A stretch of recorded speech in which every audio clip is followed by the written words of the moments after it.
우리 옆에 있는 분들과 이렇게 인사하고 말씀을 드릴 텐데요. 이렇게 합니다. 말씀을 사모하는 자리에 있읍시다. 말씀을 사모하는 자리에. 여러분 다 그런 분들이십니다. 이제 오늘부터 누가복음 3장으로 넘어가는데요.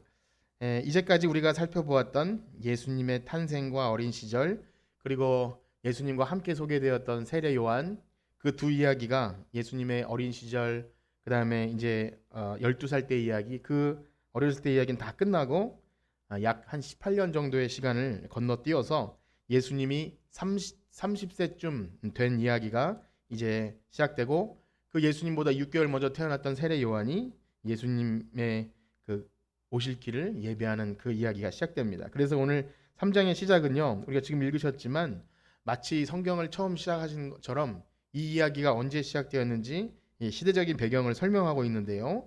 그래서 어떤 학자들은 이 누가복음이 원래 3장부터 시작됐을 수도 있다고 그렇게 하는 이야기가 있고, 1, 2장은 나중에 이렇게 좀 첨부한 것이 아닌가 이런 주장도 있지만, 전혀 그런 것이 아닌 것이, 우리가 1, 2장을 오랫동안 살펴본 것처럼 이 1, 2장의 내용이 앞으로 전개될 그 누가가 말하고자 하는 복음 이야기의 모든 핵심들이 이렇게 기초로 탄탄하게 깔려 있는 것을 보게 됩니다. 그렇습니다. 이제 우리가 듣게 될 말씀은요, 본격적으로 세례 요한에게 하나님의 말씀이 임하고 이제 그의 사명에 따라서 예수님 오실 길을 준비하는 그 과정들을 보게 될 것입니다. 역시 우리도 오늘날 다시 오실 주님을, 예수님을 기다리는 사람들인 줄 믿습니다. 정말 그러하신가요? 그렇기 때문에 오늘 세례 요한이 도대체 이 예수님 맞이하기 위해 어디 있었는지 우리가 그것을 발견해야겠고요. 바로 하나님의 말씀을 듣는 자리, 그분의 음성에 귀 기울이면서 반응할 수 있는 그 자리, 그래서 예수님 말씀대로 따라갈 수 있는 그 자리, 우리가 있어야 할 곳인 줄 믿습니다. 자, 바라기는요, 오늘 너무나 많은 시끄러운 소식들, 또 복잡한 이야기, 마치 복음이 아닌데 복음인 양 우리의 마음을 흔들게도 하고, 그걸로 인해서 기뻐하기도 하고 낙심하게 하는 그 모든 것들, 가짜 행복, 가짜 정보, 가짜 뉴스, 이런 것들에 귀를 닫으시고, 이때 예수님을 기다렸던 세례 요한처럼 우리의 귀를 예수님께, 우리의 마음을 예수님께로 향해서, 혹 이 광야가, 이 빈들이 조금 불편하고 또 고되다 할 수 있을지 몰라도 우리 성도가 있어야 할 자리가 이곳이기에 우리의 마음과 몸이 이 빈들 광야에 있는 우리 모두가 되기를 간절히 축복합니다. 우리 1절과 2절을 다시 한번 읽어보실 텐데요. 모르는 사람의 이름이 많습니다. 1절과 2절 시작. 디베료가 통치한 지 15해 곧 본디오 빌라도가 유대 총독으로, 헤롯이 갈릴리의 분봉왕으로, 그 동생 빌립이 이드레와 드라고니 지방의 분봉왕으로, 루시아니아가 아빌렌의 분봉왕으로, 안나스와 가야바가 대제사장으로 있을 때 하나님의 말씀이 빈들에서 사가랴의 아들 요한에게 임한지라. 아멘. 누가는 세례 요한이 활동한 이 시작한 시점을 이 여러 명의 정치 지도자, 약 한 7명 정도, 또 종교 지도자들을 이렇게 나열하고 있습니다. 누가가 역사가이기도 하였지만, 만약에 그 시대를 그저 객관적으로 그 시대, 그 세례 요한이 활동했던 시대가 그냥 언제쯤입니다를 얘기하고자 하였다면, 뭐 이게 굳이 이렇게 왕들 혹은 총독들, 또 이렇게 대제사장들의 이름을 굳이 언급할 필요는 없었을 것입니다. 그렇습니다. 의도가 있는 것이죠. 누가는 지금 이 복음 이야기를 하고 있는 것이고, 이 복음은요, 세상의 역사의 관점이 아니라 하나님께서 세상을 바라보시면서 하나님께서 때가 차면, 드디어 때가 차면 계획하신 사람들을 보내셨고, 이제 드디어 마침내 예수님을 보내실 텐데, 예수님을 보내서 이제 세례 요한과 함께 공생애를 시작하는 이 시기가 언제인지, 그래서 구원 역사의 측면에서 이렇게 기록하고 있다는 겁니다. 그렇다면 왜 굳이 이 왕들의, 또 이 정치 지도자들, 대제사장의 이름을 이렇게 기록했을까요? 자, 우리가 지금 읽어본 이 디베rio 황제, 디베rio 로마 황제는 이 티베리우스 가이사, 전에 가이사 아구스도 얘기 들으셨죠? 또 본디오 빌라도, 본디오 빌라도는 이름이 좀 그래도 익숙하시죠? 어린 아이들도 알더라고요. 사도신경 할 때마다 나오는 그 본디오 빌라도, 그리고 이 헤롯 빌립, 이 다 이름이 빌립, 헤롯인데 이 빌립이 있고 또 이 안디바스가 있고, 어쨌든 헤롯 형제입니다. 이 헤롯 대왕의 이 아들들인데, 이들이 이 유대를 다스리던 그때, 또 루사니아는 누군지 잘 이렇게 기록이 안 나와 있는데, 어쨌든 당시를 살던 사람들에게는 그 몇십 년 이전에 있었던 그 왕들과 총독들의 이름을 쭉 나열하면 그때가 어떤 시대인지를 그냥 알아듣는 시대. 우리는 잘 모르잖아요. 그래서 이렇게 한번 생각해 보면 좋을 것 같아요. 만약에 저기 독일의 어떤 히틀러가 있던 그 시대라고 하면 그냥 그 이름 자체로 느낌이 확 오지 않습니까? 우리나라로 얘기하면 그 박정희 정권 시대 혹은 전두환 뭐 그런 이름 석자만 딱 대도 그 시대 참 암울하고 뭐 평가는 엇갈리겠지만 그 당시에 뭐 억압을 받든지 인권 침해를 당한 사람들에게는 그 이름조차 떠올리기 그때는 뭐 지도새도 모르게 잡혀가서 이런 말을 할 정도로 그 이름 석자면 딱 앓는 그 시대. 그렇습니다. 지금 열거하는 왕들 여기 티베리우스 황제 혹은 가이사 아우구스토의 후예인 이 사람들 항상 자기 황제 권력을 유지하기 위해서 그 위협하는 세력들에게 두려워했고 그래서 이 편집증과 강박증으로 아주 그런 힘든 삶을 보냈던 사람이에요. 본디오 빌라도는요 이 불법과 폭력을 일삼고 자기의 정치적인 안정을 위해서 이 유대인들과 대제사장과 문제를 일으키지 않으려는 그런 기회주의자. 그러니 얼마나 이 서민들이 고통을 당했겠습니까? 헤롯 대왕의 아들이었던 이 헤롯 안티파스 탐욕스럽고 방탕하였고 그래서 후에 보면 그 동생인 빌립의 아내를 나중에 취하기도 하는데 세례 요한이 그걸 비판하다가 목배임을 당하지 않습니까? 이런 왕들 그들이 유대인의 환심을 사고자 또 성전을 지어줍니다. 딴에는 그도 유대인의 왕이라고. 그 왕들이 했던 치적 중에 성전 하나 건축하면 그렇게 칭송받았기에 자기도 성전 지은 거예요. 헤롯 성전. 그걸 지어서 어떻게든 유대인과 어떤 자기가 권력을 얻어보려고 했던 그리고 족보도 굉장히 막장 드라마 수준으로 있는 그런 가문. 뭐 세상에 어떤 왕들 뭐 그들이면 그렇다고 칠 수 있습니다. 그런데 여기 보면 그 끄트머리에 의도적으로 이 종교 지도자들의 이름을 기록했는데 누굽니까? 이게 바로 안나스와 가야바입니다. 대제사장이래요. 우리가 교회만 좀 다녀봐도 알지만 대제사장은 한 명입니까? 두 명입니까?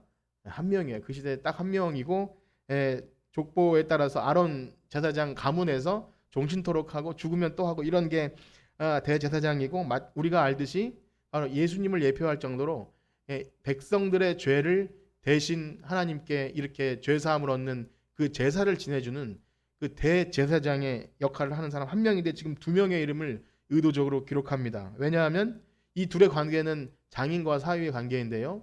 이제 이 로마가 다스릴 때는 이미 오실 메시아를 예표하는 그런 대제사장의 이미지는 사라진 지 오래고 이 자리를 로마에서 주관하였기 때문에 세속 권력화되어서 이 안나스라는 사람은 로마에 충성 맹세를 하고 이 대제사장 자리를 따낸 사람이에요. 얼마나 우스워지는 것입니까?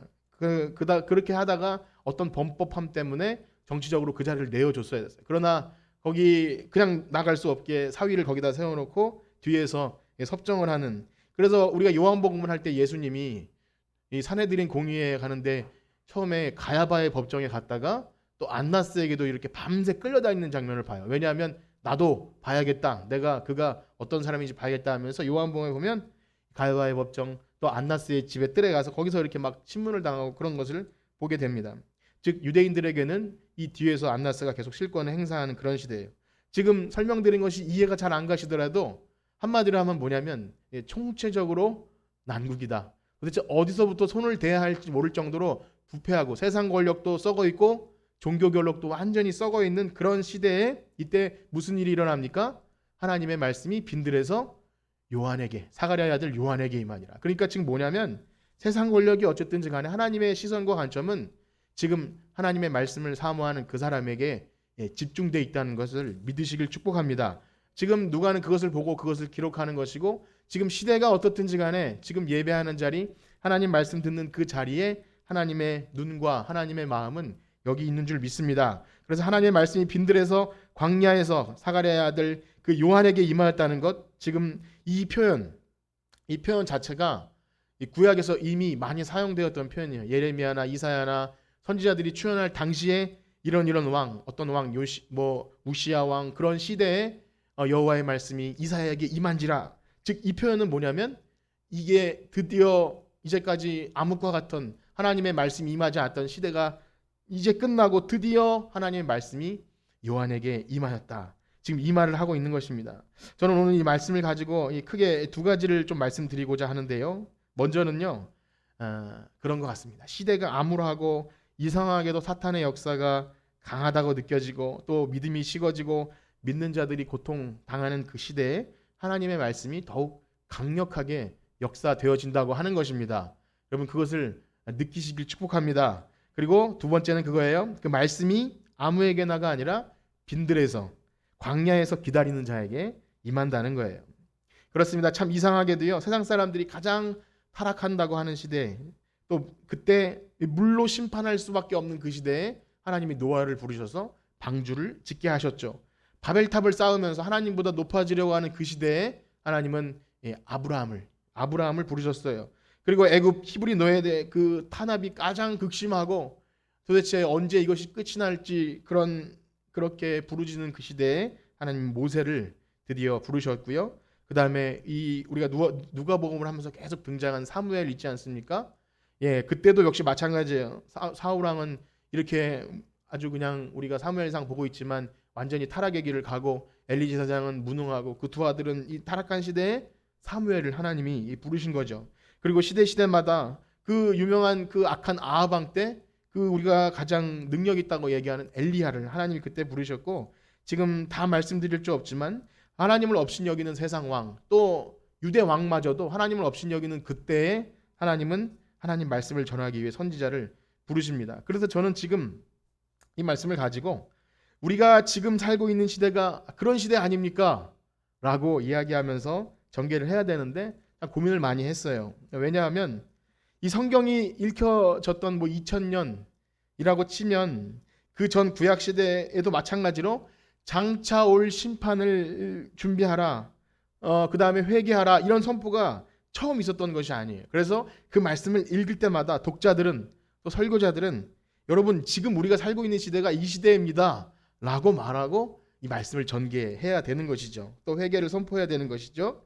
자, 그래서 그럼 항상 그랬나? 언제 안 그럴 때가 있었나? 막 생각이 드는데, 반대로 생각하면 그러면 언젠 좋을 때는 있었을까요?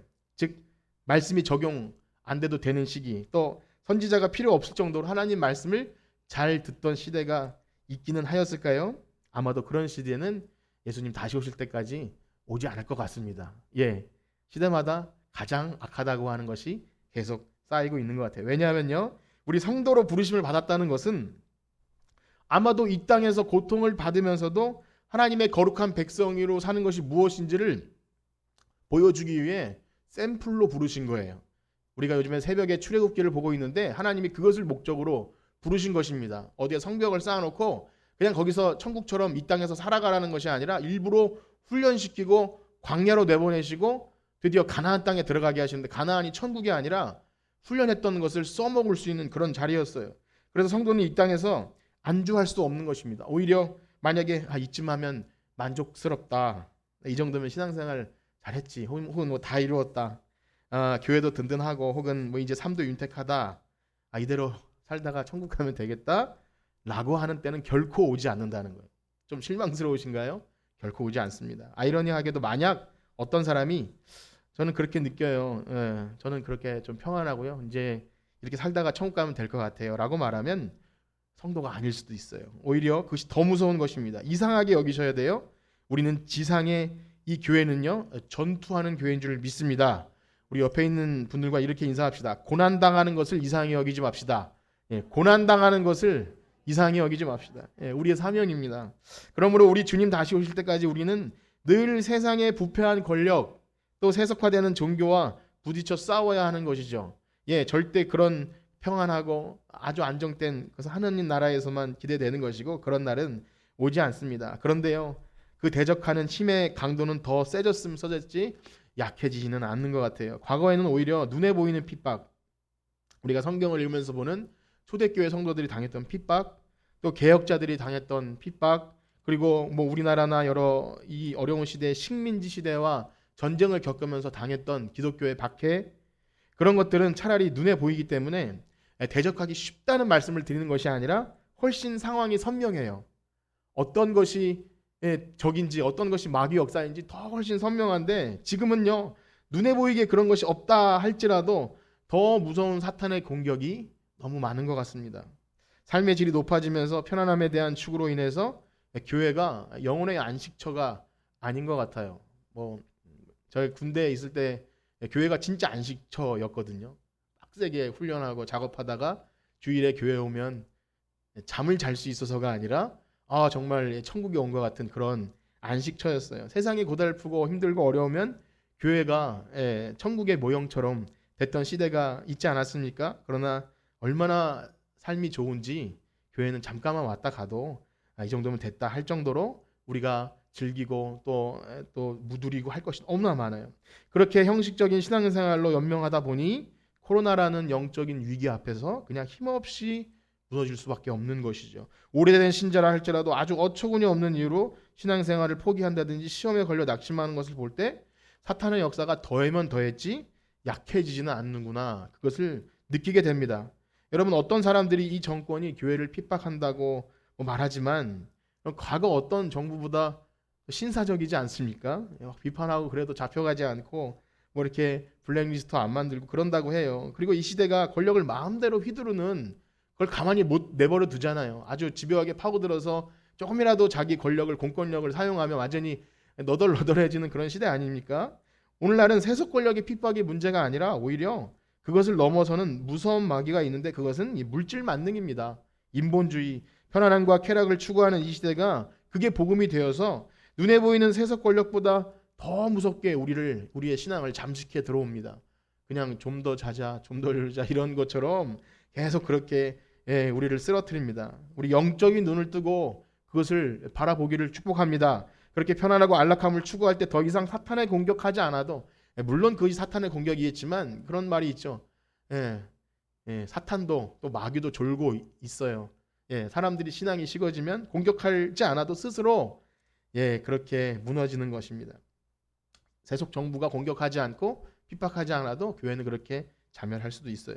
그렇습니다. 오늘 누가가 이 시대를 지금 디베료 황제 디베료, 헤롯이나 부패한 왕, 또 안나스 가야바, 부패한 정치 지도자들 이렇게 표현한 시대처럼 우리 믿음의 후손들이 지금 우리가 사는 이 시대를 평가한다면 무엇라고 평가할까요? 우리 교회는 이 코로나라는 시대에 알맞게 잘 적응해서 첨단 이렇게 영상으로 예배하고 언제 어디서나 예배드리고 헌금은 계좌로 할 수 있으니 아주 이 시대를 앞서가는 교회로 변했습니다 라고 평가할까요? 아니면 코로나라는 새 단어를, 이 글자를 들으면서 야, 그때 교회가 거의 문 닫았어 이렇게 평가할까요? 훗날의 일을 제가 어떻게 미리 예측할 수 있겠습니까? 저의 짧은 식견으로는 어떨지 잘 몰라요. 그러나 중요한 것은 다만 이런 시기일수록 위기라고 생각하고 또한 정말 신앙생활하기 힘들다, 예배자를 찾기 힘들다 이 시대에 하나님의 말씀이 더욱 강력하게 역사하는 줄 믿습니다. 그래서 하나님은요, 그 악한 아합 왕의 시대에도 우상에게 무릎 꿇지 아니한 7,000명을 남겨주셨다고 말씀하셨어요. 그래서 예배하고자 하는 사람은요 더 열심히 예배하더라고요. 구석구석 소식을 들어보면 집에서 이렇게 활동하지 못하는 시기에 오히려 골방에서 더 많이 말씀을 묵상하고 거기서 성경을 보고 또 어떻게 보면 이렇게 편하게 가는 거라고 하지만 거기서 많은 또 새로운 말씀들을 들으면서 위로를 얻고 안식을 얻습니다. 이럴 때일수록 또 교회가 무엇인지 예배가 무엇인지 근본적으로 자기 신앙을 되돌아볼 수 있는 시기입니다. 그러니까 만약에 계속 평안하다면 그냥 물 흐르듯이 가면 좋은데 뭔가 막힐 때 내가 진짜인지 아닌지가 거기서 막 드러나게 되는 거예요. 여러분들 어디에 속하시길 원하십니까? 어두운 시대에 우리의 신앙을 잠식해 들어오면서 좀 더 자자, 좀 더 졸자 하는 이 시대에 우리 영혼까지 끌어모아서, 영끌이라 그러죠. 영혼까지 끌어모아서 우리를 잡으려고 하는 그 시대에 오히려 반대로 영혼까지 끌어모아서 하나님 음성을 귀 기울이시겠습니까? 아니면 조용히 세상에 흘러가는 대로 그렇게 쓰러지시겠습니까? 이걸 바라기는 이 혼란스러운 시대에 예배자를 찾기 힘들고 또 경건한 자를 찾아보기 힘들고 건강한 교회를 찾아보기 힘든다는 이 시대에 우리 성도들이, 우리 교회가 그렇게 하나님이 찾으시는 예배자, 그렇게 하나님의 음성을 귀 기울이는 그런 우리가 되길 간절히 축복합니다. 그런 소망함이 있으신가요? 그렇게 소망함을 가지시고 기도하는 그 자리에 하나님께서 역사하실 거예요. 그런데 역시 마찬가지로 어떻게 그것이 가능합니까? 아무에게나 일어나지 않는다는 거죠. 그래서 두 번째는 이 하나님의 말씀이 어디에 임하냐면 빈들에, 즉 광야에서 임한다는 겁니다. 우리가 이미 1장 80절에서 누가복음 1장 80절에서 이 세례 요한이 자라면서 어디에 거하는지를 살펴보았는데요. 우리 한번 그 부분을 읽어보시겠습니다. 1장 80절 시작. 아이가 자라며 심령이 강하여지며 이스라엘에게 나타나는 날까지 빈들에 있으니라. 아멘. 여기 빈들은 곧 광야를 의미하는데요. 이 광야라는 곳을 생각해보면 실제로 이 도시가 아니라 이렇게 사람들이 많이 모이는 곳이 아닌 외곽의 어떤 사막과 같은 적막한 장소, 또 황량한 땅, 사람들이 찾지 않는 그런 이 지리적인 물리적인 땅을 의미하기도 합니다. 그래서 세례 요한이 왜 여기 갔는지를 많은 이 해석들이 있는데, 혼자 거기서 살았는지 아니면 어떤 공동체에서 살았는지, 그래서 당시에 이 광야에서 메시아를 기다렸던 많은 무리들 중에 이 에세네파라고 하는 그런 파가 있어요. 파. 예, 이 먹는 파 아니고 어떤 무리들인데, 우리가 성경에서는 바리새파, 사두개파는 많이 들어보셨지만 에세네파는 못 들어보셨잖아요. 그 당시에 잠깐 있다가 없어진 그 무리들인데, 그런 율법주의 부류가 오랫동안 이 어떻게 볼까요? 성전도 무너지고 그다음에 어려운 시대를 지나면서 우린 정말 이렇게 신앙생활하기 싫다. 예수님 기다리고 또 이렇게 정말 더 경건하게 살고 싶다 하는 사람들이 나가서 거기서 뭐 쿰란 공동체 그런 것을 이루고 거기서 경건하게 살았다고 합니다. 그래서 아마 이 세례 요한이 거기에 속했는지 아닌지는 정확하지 않지만, 분명한 것은 이 혼란스러운 시대에 만약에 여기 그냥 가만히 있으면 온갖 들려오는 이야기가 보여지는 현실, 처음에는 그 참담한 현실이 안타깝게 느껴지다 나중에는 그렇게 살아야지 뭐 이렇게 되는 거죠. 내가 거기서 뭐 빼어난 수가 있다고, 잘난 척하면 모난돌이 정받는다고. 나도 그렇게 있지. 사가랴의 집안에 그래도 이 제사장 집안 아닙니까? 그러면 종교 권력과 친할 수 있는 가능성이 있어요. 사람들의 입소문에 이 세례 요한이라는 사람 태어날 때부터 엄청난 탄생 설화가 있는 것을 알면 이 사람을 가만히 내버려두지 않았을 겁니다. 아마 이 사람을, 이 안나스가 마음에 안 드는 사람을 나중에 이렇게 이 세례 요한을 우리 대제사장으로 앉힙시다라고 생각했을 수도 있어요. 그래서 세례 요한도 거기서 한 자리 해야 하는 건 아닌가? 이렇게 거기 있었으면 생각할 수도 있었을 겁니다. 그렇습니다. 그러나 이 엘리야의 심령과 능력으로 예수님 오실 길을 예비한다는 것이 자기 사명을 알았기 때문에 세례 요한은 거기에 음성에, 그 세상의 음성에 귀 기울일 수 없었고, 그래서 빈들에 나가서 하나님의 음성을 기다렸던 겁니다. 그래서 이 광야라고 하는 것은요, 지리적인 장소일 수도 있지만 지금 세상에서 들려오는 여러 가지 잡다한 소리들, 너무나 우리의 마음을 혼란하게 하고 우리의 마음을 들었다 놨다 하는 그 얘기들, 그런 것을 귀 기울이고 오직 그런 것을 다 내려놓고 하나님 말씀에 귀 기울이는 자리, 때로는 여러 가지 문제로 인해서 우리를 침묵하게 하실 때도 있고요, 잠잠하게 하실 때 하나님의 말씀이 무엇인지를 기다리는 그 사람, 그가 하나님의 음성을 듣게 되었다는 것입니다. 여러분들에게도 그런 은혜가 있기를 축복합니다. 우리가 세상의 소리에 귀를 기울이고 자기 마음을 거기다 둘 때 우리는 너무나 양과 같아서 그릇 행해서 각기 우리의 속에는 좋은 대로 갈 수밖에 없는 그런 연약한 인생들이에요. 세상이 말하는 인생의 행복의 비결, 성공의 비결, 이것이 행복, 우리가 부르는 찬양 행복 있지 않습니까? 그 행복을 어디다 갖다 대면 그게 뭐가 행복이냐고 할 수 있을 거예요. 하나님을 예배하는 자로 사는 삶, 이것이 행복 아니까 그게 뭐가 행복이냐고 할 수 있을 거예요. 어디에 투자하는 것이 좋은지, 내가 가지고 있는 이것을 어디에 투자해야 가장 대박을 칠 수 있는지, 또 어떻게 해야 노후를 잘 준비할 수 있을지, 얼마나 많은 정보들이 이렇게 들어옵니까? 보험을 무엇을 들어야 하고 무엇이 건강에 좋은지 다 좋습니다. 우리 삶에 꼭 필요한 것들이죠. 그러나 그것은 복음이 아니지 않습니까? 그건 복음이 아니에요. 세상 사람들도 충분히 좋아하는 그런 것들이에요. 우리 기독교 복음이 그런 것 중에 하나라면 여기 모여서 있을 필요가 없는 겁니다. 그것은 세상 사람들이 다 추구하는 것이고 무엇보다 하나님으로부터 멀어지게 하는 무서운 것들이 그 속에 도사리고 있습니다. 그리고 이런 것들을 추구하게 될 때 마침내 내가 이것을 다 취하면 나는 하나님 없어도 괜찮아, 이렇게 그냥 이 주어진 여기서 행복하게 살다 가면 되는 거야, 이런 착각에 빠지게 되기도 합니다. 그런데 여러분, 세상에 가짜 뉴스가 얼마나 많아요. 이거 좋다고 우르르 쫓아가서 맛집이라고 해서 가보면 장사 속에 이렇게 사람들 동원해서 속는 경우도 많고 사기도 많이 당하지 않습니까? 자기들의 정치적이나 어떤 경제적 이익에 따라서 주식이나 부동산 그 섣불리 아무나 할 수 없는 거라고 하지요. 벌써 아는 사람들은 다 이미 다 해먹고 나중에 그 끝물 뭐 제가 전 잘 모릅니다. 어쨌든 냉정한 눈을 뜨고 보면 분명히 속지 않을 수 있는데 거기 속는 이유는 뭐냐면 사람들이 얼마나 어리석은지 자기가 좋은 것을 들으면 그것이 진짜라고 믿는 확증 편향에 빠져서 아 진짜 그래? 그러면 그것을 합리적 이성적으로 하는 게 아니라 그러면 그게 맞아. 저 사람들한테 표를 줘야 돼. 이렇게 하는 거죠.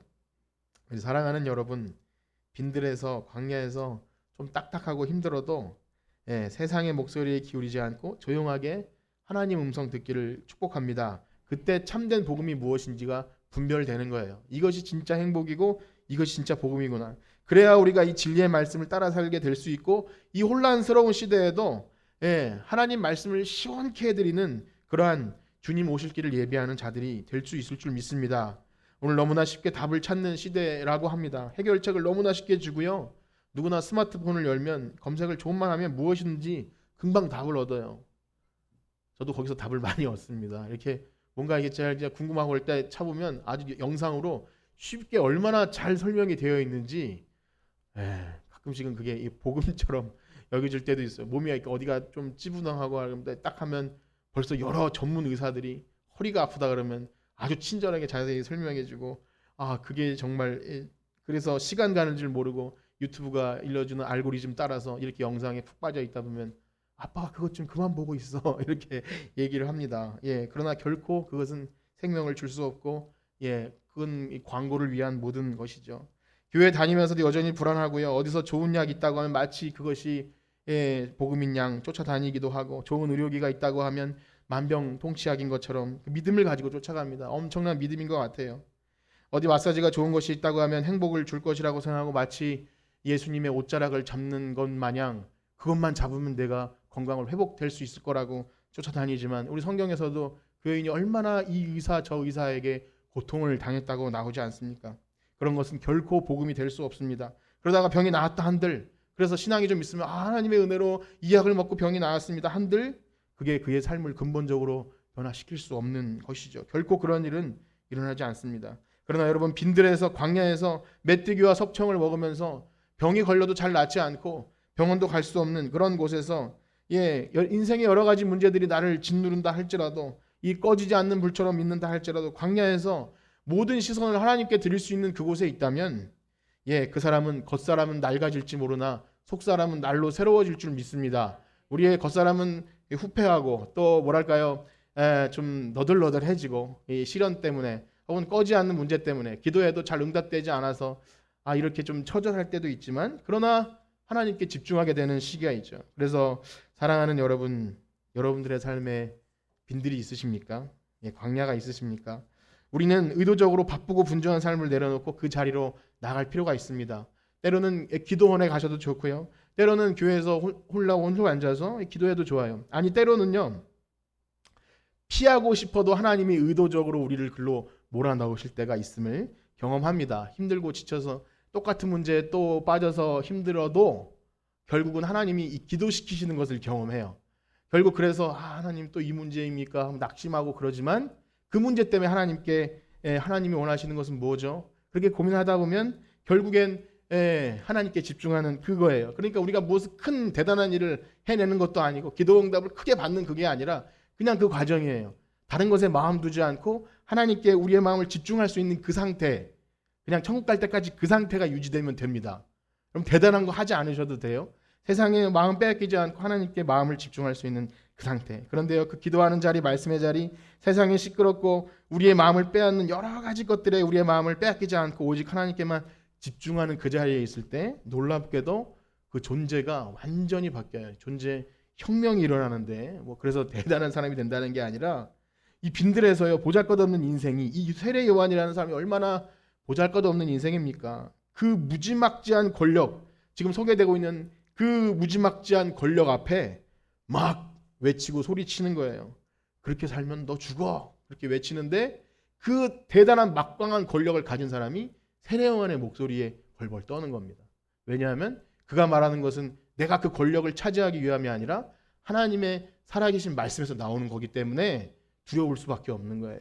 나중에 분명 죽임을 당하긴 하지만 그 대가가 혹독하긴 하지만 그 광야의 빈들에 있던 그 사람이 지금 아무도 그 권력 앞에 벌벌 떠는 그 권력 앞에 두렵고 떨림 없이 담대하게 외치죠. 오히려 그 광야가 없는 사람은 세속 권력 앞에 대통령이나 이 과거에 그러지 않았습니까? 우리가 어떤 권력을 가지고 가서 거기서 빌붙어서 어떤 교회에 좋은 거 떨어지나 싶어서 친하게 지내야 되는 것 아니냐고. 그러지 않고 가서 당신 그렇게 하면 하나님께 죽습니다 라고 말할 수 있는 사람이 있다면 그게 진정한 하나님의 백성 아니겠습니까?